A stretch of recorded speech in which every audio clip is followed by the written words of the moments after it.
আসসালামু আলাইকুম everyone, this is Jafrin from NNNZ family Malaysia. আশা করছি আপনারা সবাই অনেক বেশি ভালো আছেন। আমরা সবাই আল্লাহর রহমতে অনেক বেশি ভালো আছি আলহামদুলিল্লাহ।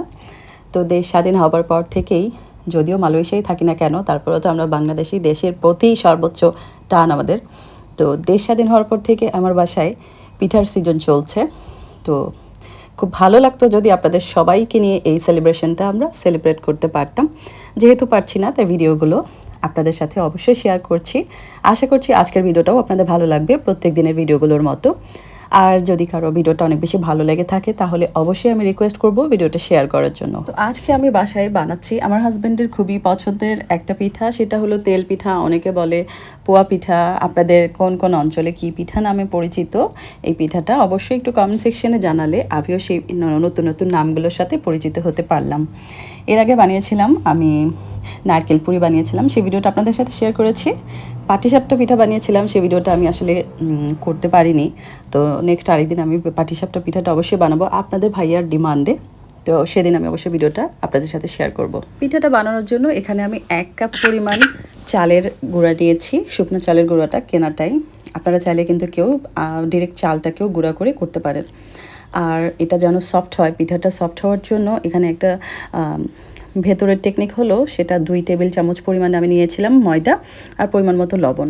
এখন সবগুলোকে আমি 1 কাপ পরিমাণ গুড়, 1 কাপেরও কম হবে, 1.25 কাপের মতো গুড় গ্রাইন্ড করে নিয়ে একটু কুসুম গরম পানি দিয়ে ওই গুড়ের মিশ্রণটাকে আমি আটা সাথে ভালো মতো মিক্সড করে নিয়েছি।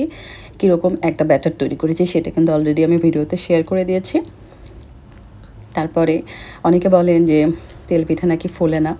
তো আমার মতো আনাড়ি ব্যক্তিও যদি তেল পিঠাটা বানানোর পরে তেল পিঠাটা ফোলে, তাহলে আপনারা সবাই তো অনেক বেশি ভালো পারবেন, আর সবাই অনেক বেশি ভালো বানিয়ে থাকেন।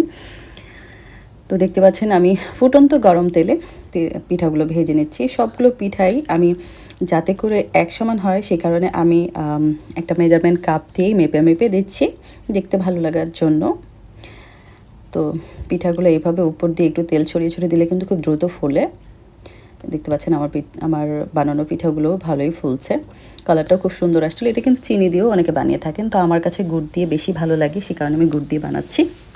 পিঠার সাথে আসলে সবার দাদা নানার বাসার একটা স্মৃতি থাকে, তাই না? পিঠার সিজনে সবাই হচ্ছে দাদার বাসায় নানার বাসায় যেতাম, মানে যেহেতু সবাই যায়, তো দাদা নানার বাসার আসলে সবাই খুব মজার মজার পিঠা বানিয়ে খাওয়ায়। আমার দাদিও বানাতেন, দাদি এখন বেঁচে নেই, সবাই দাদির জন্য দোয়া করবেন, আল্লাহ যেন ওনাকে সব গুনাহ মাফ করে দিয়ে জান্নাতবাসী করেন।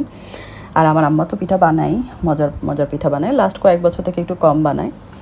তাই ভাবলাম আমার ছেলেরাও যেন একটু বড় হয়ে বলতে পারে আমার মা হচ্ছে মজার মজার পিঠা বানিয়ে আমাদেরকে সবসময় খাওয়ায়, সে কারণেও বানানো। আর আপনাদের ভাইয়াও খুব বেশি পছন্দ করে। আর তাছাড়া আমার কাছে বাচ্চাদেরকে সুন্দর সুন্দর খাবার বানিয়ে দেয়া আর হাজব্যান্ডের সামনে সুন্দর সুন্দর খাবার সার্ভ করা খুব ভালো লাগে। এটার ফলে যে তারা একটা, মানে আমরা সবাই মিলে খুব বেশি আনন্দ করি, খাবার থেকে বানানোর সময়টা বেশি আনন্দ করি। যেমন আমার বড় ছেলে এখন বলে, কিছুক্ষণ পর বলে, মাম্মি কিছু বানাও, মাম্মি তখন কখন তুমি হচ্ছে এটা বানাবো ওটা। তো আজকের ভিডিওটা কেমন লাগলো সবাই অবশ্যই জানাতে ভুলবেন না। সবাই আমাদের জন্য অনেক বেশি দোয়া করবেন, সবাই অনেক বেশি ভালো থাকবেন।